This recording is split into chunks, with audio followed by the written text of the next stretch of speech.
নমস্কার বন্ধুরা, আমি মৌমিতা। আজকে চলে এসেছি নতুন একটা রেসিপি নিয়ে আপনাদের সামনে। আজকে বানাবো ভেটকি মাছের কালিয়া। ভেটকি মাছের বিভিন্ন ধরনের রেসিপি আমরা বাড়িতে বানিয়েই থাকি, তবে আজকে যে রেসিপিটা রান্না করব সেটা অবশ্যই ভীষণ ভীষণ টেস্টি হবে। চলুন দেরি না করে ঝটপট রান্নাটা শুরু করে ফেলি। এই রান্নাটা করার জন্য আমি ভেটকি মাছ নিয়ে নিয়েছি 5 পিস, ভালো করে কেটে ধুয়ে নিয়েছি। এখন আমি এটাকে নুন হলুদ দিয়ে ম্যারিনেট করে রাখবো। তার জন্য প্রথমে দিলাম হাফ চামচ হলুদ, হাফ চামচ লঙ্কার গুঁড়ো, ছোটো চামচের 1 চামচ নুন দিয়ে দিচ্ছি, আর দেবো সামান্য সর্ষের তেল। এইভাবে ভালো করে মাছের গায়ে মাখিয়ে নেব। নুন হলুদ লঙ্কা গুঁড়ো দিয়ে ভালো করে মাছটাকে মাখিয়ে নিলাম। এবার আমি সর্ষের তেলে ভেজে নেব।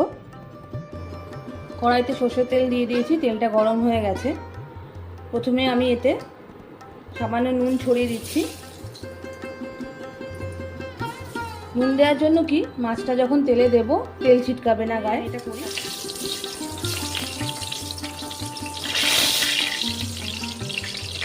এবার এক এক করে মাছগুলো দিয়ে দেবো।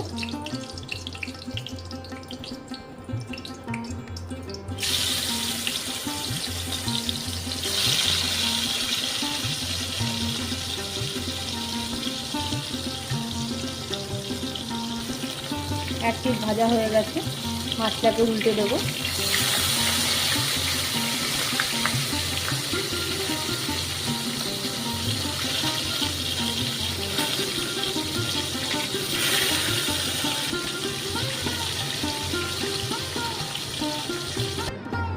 সব মাছগুলো এরকম করে ভেজে নিয়েছি। এবার আলুগুলো ভেজে নেব। এখানে আমি মাঝারি সাইজের 2টো আলু লম্বা করে কেটে নিয়েছি, সেগুলো এবার হালকা লাল লাল করে ভেজে নেব।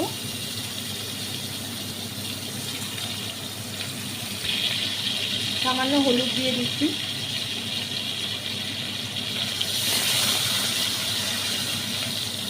আলুগুলো লাল করে ভাজা হয়ে গেছে, তেল থেকে এগুলো বার করে নেব। আলুগুলো তুলে নিলাম। এইভাবে লাল লাল করে ভেজে নিলে আলু খেতে খুব টেস্টি হয়, ঝোলের স্বাদও অনেকটা বেড়ে যায়। এবার বাদবাকি রান্নাটা করে ফেলবো।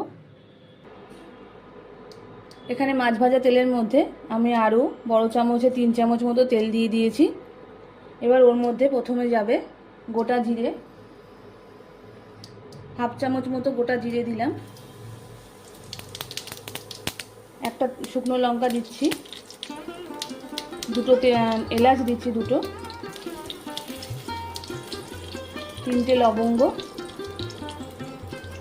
1 টুকরো দারচিনি,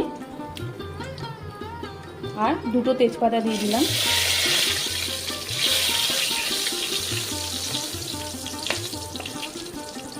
একটু ফ্রাই হবে। এরপর আমি বড় চামচের 1 চামচ আদা কুচি দিয়ে দিচ্ছি।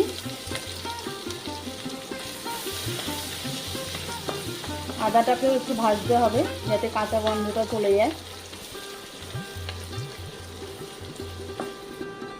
আদাটা একটু ভাজা হয়ে গেছে, এর মধ্যে আমি দেব একটা বড় পেঁয়াজ বেটে রেখেছি, সেটা দেব।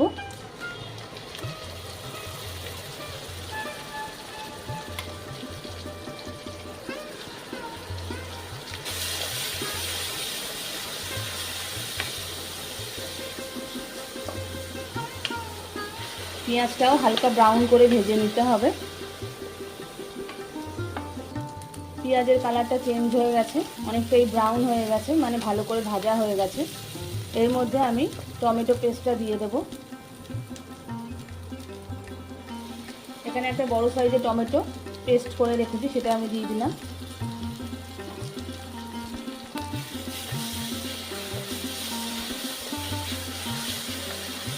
এটা ততক্ষণ কষাতে হবে যতক্ষণ টমেটোর থেকে কাঁচা গন্ধটা চলে না যাচ্ছে। টমেটোটা একটু কষিয়ে নেওয়ার পর আমি এর মধ্যে একে একে গুঁড়ো মশলাগুলো সব দিয়ে দেবো। প্রথমে দিচ্ছি ছোটো চামচের 1 চামচ হলুদ, তারপরে ছোটো চামচের 1 চামচ লঙ্কার গুঁড়ো,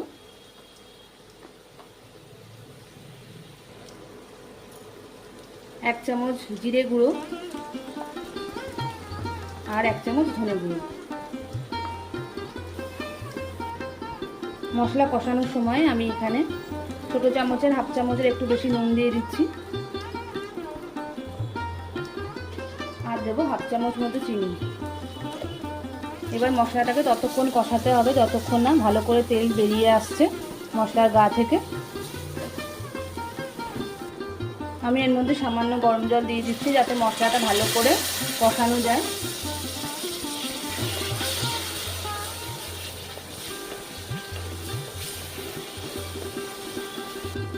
মশলাটা ভালো করে কষানো হয়ে গেছে, দেখুন সাইড থেকে কীরকম তেল বেরিয়ে এসছে মশলা থেকে।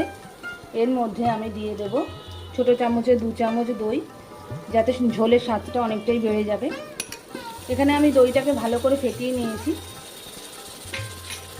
তাহলে এটা মশলার সাথে ভালো করে মিশবে, না হলে একটু ছাড়া ছাড়া হয়ে যেতে পারে, তখন দেখতে বাজে লাগে।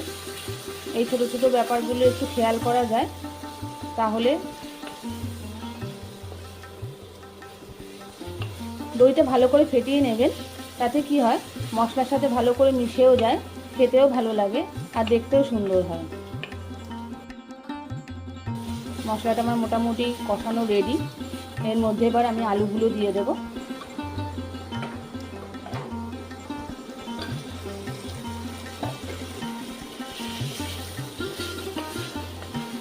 মিনিট খানিক মতো আলুর সাথেও মশলাটাকে এইভাবে কষিয়ে নিতে হবে।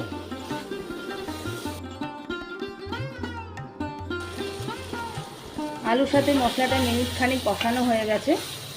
এর মধ্যে এবার আমি গরম জল দিয়ে দিচ্ছি।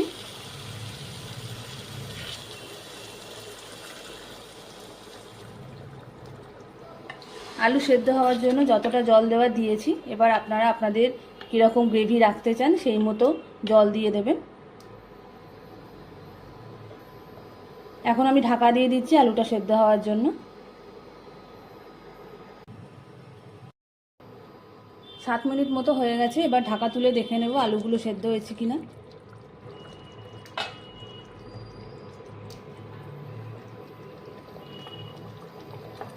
আলু সেদ্ধ হয়ে গেছে।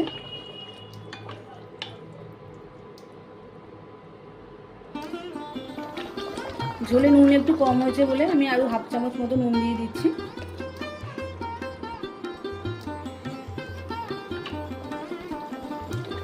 এবার আমি মাছগুলো সব দিয়ে দেব।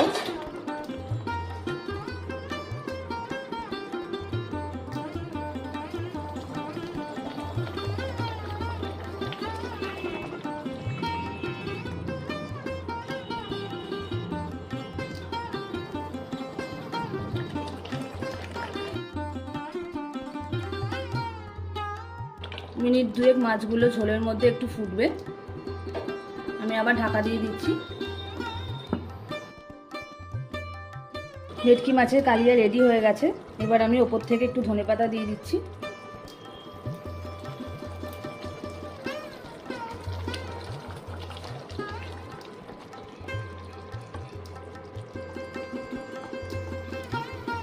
এখন আমি এটাকে সার্ভিং বলে ঢেলে নেব।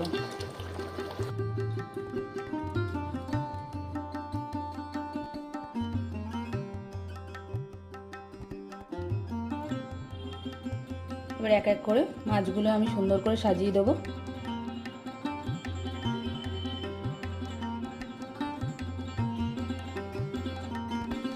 আমরা অনেক রকমভাবে ভেটকি মাছ বাড়িতে রান্না করে খেয়ে থাকি, এইভাবে বাড়িতে বানিয়ে দেখবেন, অবশ্যই খুবই ভালো লাগবে খেতে, ভীষণ টেস্টি হয়।